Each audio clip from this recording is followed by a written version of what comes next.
Hello everyone, I'm Raven from Raven Comics, and today we're starting a new saga called DCeased, where we'll see our heroes get infected by a virus. My mother used to tell me monsters didn't exist. There was nothing unknown in the dark. Nothing was going to jump out of the shadows. I wish I could have told my son the same. But as I grew up, I saw too many monsters. I knew they were real. There was one thing I didn't know. It started like thunder. I don't know how to describe it because it was a sound no one had ever heard before. It was the sound of Superman breaking a god's jaw. Darkseid's invasion lasted a week. The Justice League fought tirelessly for everyone. They kept most of the battles in unpopulated areas. They saved millions. Swarms of apocalypse soldiers were repelled. The deities were pushed back, and the ultimate evil was stopped. We begin with Superman, standing before Darkseid. He had already told him to leave Earth, and now he has to go. It might have been the Justice League's finest hour. It was their last together. Wonder Woman has Darkseid bound by her lasso of truth around his neck. Batman tells him he's not coming back to this world. He has to say it. The lasso of truth compels him. Green Arrow knows this is complicated. It'd be easier for Darkseid to talk if Superman hadn't broken his mouth. Darkseid removes the lasso of truth. He's not coming back. He doesn't need to, because he has to tell the truth. He already got what he came for. A boom tube opens, and Darkseid disappears. Oliver thought things were going pretty well until that ominous final line. Black Canary asks if anyone knows what that was about. An alarm starts blaring. Batman says Cyborg is missing. The last time Black Lightning saw him, Cyborg was on the outskirts of Metropolis. He might still be in the city. Batman tells them he's not in Metropolis. He's not even on Earth. How does he know this? Well, Batman has a location monitor running on one of his subroutines. Cyborg is a walking weapon loaded with apocalyptic tech. His body and brain just barely scratch the surface of what they could understand. It would be irresponsible to let that kind of unknown power roam free. Superman asks if Victor knew Batman was tracking him. Obviously not. Batman stays silent. Flash gets angry. So he hacked his friend? Does that mean he's tracking any of them right now? Oliver, being Oliver, asks if anyone else is a little concerned about that awkward pause. It's time for Wonder Woman to speak. Putting aside the morality of it, how does Batman know Victor isn't on Earth? Batman explains that his tracking system has a 2-light-year range. Cyborg isn't in this solar system. So then where is he? Meanwhile, we're on Apocalypse. Darkseid didn't invade the world to conquer it. Earth meant nothing to him. He came for something else. He came for the anti-life equation. DCeased asks Cyborg if he knows anything about it. Victor says no. It's the end of all free will for whoever controls it. It means domination over all sentient races. Victor says he tries not to embarrass anyone, and what DCeased really means is the almighty Darkseid. Cyborg finds it kind of funny. The almighty Darkseid? Because gods always need people to praise them. It's a little sad to be all-powerful and still need constant reassurance. DCeased gets annoyed. The almighty Darkseid possesses half of the anti-life equation. He believes the other half manifested on Earth. And of course, he was right. He found it. But where is the equation? Darkseid arrives and tells them it's inside Cyborg. Victor asks if he'd been standing in the hallway this whole time just to make a cool entrance. Darkseid gives the order. DCeased must remove Victor's tongue. Without hesitation, his man obeys. Now Victor can't talk. The Mother Box will add the other half of the equation to his system. But there's a problem. Merging the anti-life equation into both digital and physical realms without destroying the host is flawed. If he dies in the process, the equation ceases to exist. Darkseid says they have to control Victor Stone's end. So he will summon death. Darkseid uses a Mother Box and places it on his chest. At that moment, when Darkseid called, death came. The Black Racer was here. Darkseid grabs him by the neck without trouble. Later, after Victor's system grew a new tongue, he explained that was their mistake. They took a piece of death and altered the equation. That was the corruption. Something starts happening to Darkseid. Something in his head, it's inside. The Black Racer is still here. It's time for a god to die. DCeased, the torturer, was immune to disease. But once he realized what had been unleashed, he tried to send the equation away. He opened a boom tube for Cyborg to escape. But it was too late. Their infected ruler was now a new slave to the anti-life equation. Darkseid, with a single blow, destroyed the Black Racer. The god of Apocalypse attacked. He He leapt into the fires of apocalypse. Then he reached the core of the world, and then he was unleashed. From a distance, DCeased could only watch. The planet Apocalypse just exploded. Darkseid was. Meanwhile, back in Metropolis, Cyborg has just reappeared through a boom tube. The moment he returns to Earth, his system connects instantly, and the anti-life equation jumps from patient zero to the internet. Cyborg tries to firewall it, cut himself off from the world, but the damage is already done. The anti-life equation began spreading like a techno-organic virus through social media, like a disease that fused the digital with the biological, infecting the minds of anyone who saw it. The infected shared without thinking, sent messages, and tweeted the equation. Once it took hold, desperate and terrified people tried to tear the equation from their heads, and were then enslaved. Cyborg is just standing there, watching all of it unfold, watching people change. Meanwhile, we're at the home of Scott Free and Big Barda. Scott tells Superman he appreciates that he wants to help his friend, but Cyborg is being held on Apocalypse. He's their best chance to escape. What about Big Barda? Is she going too?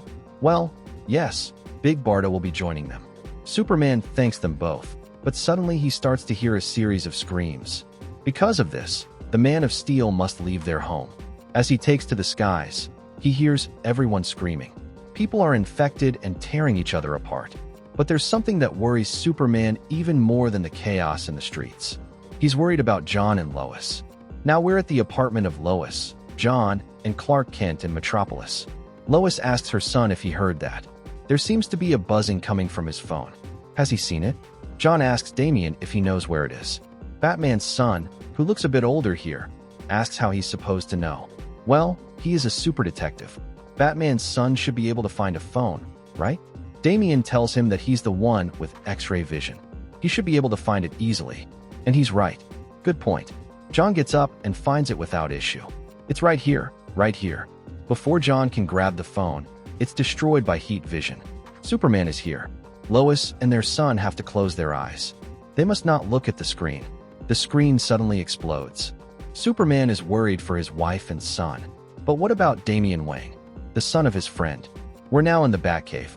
There are no screens, virus in quarantine, firewalls in place. All systems are running on the local intranet. Batman instructs the computer to connect to the backup analog camera system. It must show him Gotham. Run projections based on average phone, tablet, and computer usage. Take time zones into account. Combining digital spread with what seems to be an aggressive biological blood transfer. The question Batman has is, how many are infected? The system estimates over 600 million people worldwide. At the current exponential rate of internet spread, the virus will infect nearly every internet-connected device within days. Billions will be infected. Batman asks if the connection at the manor has been severed. The computer says no. Batman starts yelling, "Activate the manor's electromagnetic pulse." Do it now. Back with Superman. Lois asks how they can help. The Man of Steel knows he has to gather the League. But first, they need to look outside. Who knows what's left of the League? Damian tries contacting his father, but Bruce doesn't respond. The radio is supposed to always be accessible. Lois reassures him, he'll be fine. They'll hear from him soon. If anyone can intimidate a supervirus, it's Batman. Superman heard on the streets that this all started with social media. And Batman isn't exactly social. Even though looking at the city right now feels like the end of the world, Superman says Batman likely has contingencies in place, and the end of the world won't stop him. Everything will be okay. Over the years, Superman has learned never to underestimate Batman. In the Batcave, Batman asks about Dick Grayson and Tim. Where's Alfred? His butler answers, they're all here. Nightwing is now carrying the virus. My mother used to tell me monsters didn't exist. There was nothing hiding in the dark. Nothing was going to jump from the shadows. I wish I could tell my son the same. Dick Grayson lunges at Batman, who stops him with a punch. He needs him to listen. He doesn't want to hurt him. Robin attacks from behind and bites into Batman's arm. When I grew up, I'd seen too many monsters. I knew they were real. But there was one thing I didn't know. There's a monster inside all of us. Batman has just been infected by Nightwing. The Bat gets a vicious bite on the neck and is slashed across the chest. Now we're in the middle of the North Atlantic Ocean, miles from land. Aquaman is on a ship, looking for survivors.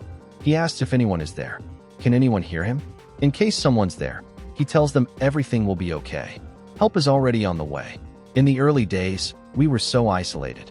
We hid far away. Most of us did our best to cut ourselves off. We had no idea how far the horror had reached, how wide it had spread. The surprise for the King of the Seas is massive when he opens a door, and inside, people are already turning into zombies. They're attacking and drenched in blood. Unfortunately for Aquaman, he's about to suffer the same fate. All the zombies turn on him and attack. We only see him fall into the depths of the ocean. This has gone too far, too deep as the sea. Soon, we would begin to understand. Now we're back with the Super Sons. Superboy tells Damian that Batman will be fine. Robin isn't worried about it. John asks him why not. He's like 60% sure this is an Armageddon situation. Damian replies again, he's not worried. Cut to Lois, who's talking with her parents. They say they're fine and are heading to a bunker. Superman tells his wife he needs to go to Smallville, but he's not going to leave Lois behind. She thinks the Daily Planet is a safe spot. It's best they head there. The first thing we needed to do was find a way to communicate. We had to reach the world, to find survivors, to find allies. It didn't matter if they were heroes or villains. We were all in danger. Elsewhere in Gotham City, Harley Quinn is with Poison Ivy, telling her she wants it on record that she thinks this is a terrible idea. Poison Ivy asks, what record? And honestly, fair point. Harley says she should go start one now, probably in the form of a notebook. That might take a few days, since the notebook will need glitter and taxidermy. Harley's about to leave, but Poison Ivy won't let her. She stops her right there. Harley asks if this is for real, using vines on her friend to stop her? Should she really be using the green like that? Poison Ivy tells her a secret. The vines like crushing people. Harley says okay, fine.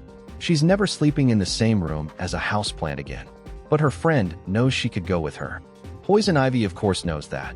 But then Harley would never learn what Ivy knows. Harley's leaving. Ivy will wait for her here. She believes Harley is strong enough to do this on her own. She'll be waiting at the botanical gardens. Harley has to leave and face that monster. Shortly after, she enters a room and asks for Mr. J. She's been thinking. She knows he doesn't like when she does that, and maybe that's part of the problem. She's been talking to Ivy, not about that sweet, whispering flower goddess. It's not fair. This is her decision. She's here with her puddin' to tell him it's over. What Harley didn't know was that Joker was already infected. Meanwhile, just outside Metropolis, Hal Jordan hates camping. He doesn't know why he let the other two talk him into it. Dinah tells him it's because she's very persuasive. Plus, Oliver says he has a very weak will. Hal says excuse me. He's literally known across the galaxy for the strength of his will. And yet, he didn't have the willpower to say no to a camping trip. Oliver clearly needs to update the entire universe on his total surrender right here. Dinah says they deserve a nice night. They saved the world from the forces of apocalypse. They earned a night away from everything. Oliver suggests using the ring to create a ukulele. They could sing a few songs by the fire. Hal Jordan considers not doing that. What if Dinah blows their heads off the second he starts singing? Suddenly, Oliver stands up. Hal Jordan asks what he's doing. Oliver says he's standing up for the performance. But Hal's confused. What performance? Oliver begins. Hal Jordan has the ability to suck the joy out of any situation. Welcome to the Party Pooper Corps. Hal Jordan stands up and says he accepts. He's joining that corps. Later, we see Green Lantern inside the tent. Dinah tells Oliver that he's using his phone. That's something they didn't agree on. They were supposed to disconnect from society, and yet, their friend is using a phone. That's enough. They're cutting him off from all of it. Oliver gets ready with an arrow, and Dinah prepares her voice. But something starts happening to Hal Jordan. It looks like the party is about to get even worse. Things take a dark turn when Oliver speaks to Hal Jordan, and Green Lantern responds with a powerful blast. Oliver and Dinah have no idea what's going on. The power ring speaks to its bearer, Green Lantern of Sector 2814. Lethal force is not sanctioned. More attacks from Green Lantern begin. Oliver tells Dinah to move, but it's all too late. Green Lantern just struck Black Canary from behind. In response, Oliver shoots an arrow with a glove on it, something very outdated that obviously doesn't do any damage to Hal. Oliver doesn't know what's happening to Jordan, but whatever comes next is not going to be a punch. He's about to fire another arrow, but something shocks him. A construct with sharp teeth is rushing toward Oliver. Luckily for him, Dinah gets back up and lets out a canary cry, striking Hal Jordan. This was just the beginning.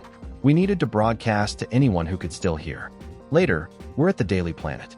Superman and John have brought Robin and Lois. She says the building has an old analog TV system and a radio station. If they can get it running, they'll get information and might reach anyone still listening. Lois is about to go in, but Superman tells her to stop. They can't go in just yet. First, they need to see what's inside. Using his X-ray vision, Superman sees the place is full of those monsters. Lois asks if they're people he knows. Sadly, Superman confirms that they are. It's best if the three of them stay here while Superman heads in alone. They need to remain at the top of the stairs and not enter the building. Before leaving, Clark tells his son not to let anyone through that door until he returns. Lois asks where he's going. Superman says he heard something. He has to check it out. But what did Superman hear? It was Dinah's scream. We go back to Hal Jordan, now gravely injured on the ground. Oliver asks his pretty bird what she did. The scream was so powerful it killed Hal Jordan. The ring activates. Green Lantern of Space Sector 2814 deceased. Scanning for replacement. Replacement found. Dinah Lance of Earth. You have the ability to overcome great fear. Welcome to the Green Lantern Corps. And just like that, we see Black Canary become a Green Lantern. It might seem like good news, Dinah becoming a lantern, but she feels awful. Superman has arrived and tells her to keep the ring. They're going to need all that power. Shortly after, Superman, Dinah, and Oliver arrive at the Daily Planet building. There's something Superman needs to know. They've made contact. It's Batman. Oliver is the first to talk to the Bat. What's been going on? Hal Jordan turned into a zombie and tried to kill them. Bruce Wayne tells them they're not zombies. They're not driven by hunger. They're not feeding, they're spreading death. They're stealing life. They are the anti-living, and the trigger is an equation. Oliver always knew math would be the end of them all. Batman tells them to listen closely. He's nearly out of time because he's been infected. He's been examining his own blood. What he's saying is, he's infected. Batman is now part of the anti-life equation. He should already be a monster, but he managed to buy himself a little time using one of Mr. Freeze's suits. He's been using the cold to slow his metabolism, slowing the virus's progression inside him. But soon, not even the cold will help, and the entire equation will take over his body. Superman tries to say a few words to his friend. Batman knows there's literally no time for feelings. The virus is a tech-bio hybrid that can be transferred through blood and digital imagery. To save the world, they'll have to destroy every human interface and take down the internet. Oliver always suspected they'd have to destroy the internet to save the world. He just didn't think it would be like this. But come on, they're talking to Batman. He can't be taken out by a virus. He's not just going to get sick and die. He has to sacrifice himself for the galaxy, defeating an evil as old as the stars or something. Dinah asks Bruce what they can do for him. Batman says there's nothing they can do. Or maybe his mind won't allow it, and he wants this. Damian can't believe it, and is about to break down over his father's death. Batman left something for his son. Alfred has it ready for him. It's something he always hoped Damian would earn someday in the future. He regrets not being able to see it, not being able to see his son in this moment. These words shatter Damian, who begins to cry. There's no time for goodbyes. Alfred knows this is getting worse, and it's Batman himself who ends it all, destroying the Freeze suit helmet. Now we see him fully transformed into a monster. Damian tries to speak to him, but Batman doesn't respond. Alfred was already prepared for this. The situation is too much for him. He can't watch his son like this. He now asks the computer to cut the transmission. They can't watch what's about to happen. It shouldn't have ended like this. Not for him. Not for Batman. Alfred says goodbye, not without first telling his son that he's sorry. And then, a single gunshot is heard. Thank you very much for watching this video. Don't forget to comment, like, and subscribe for more content like this. I'm TJ Prime, and see you in the next video.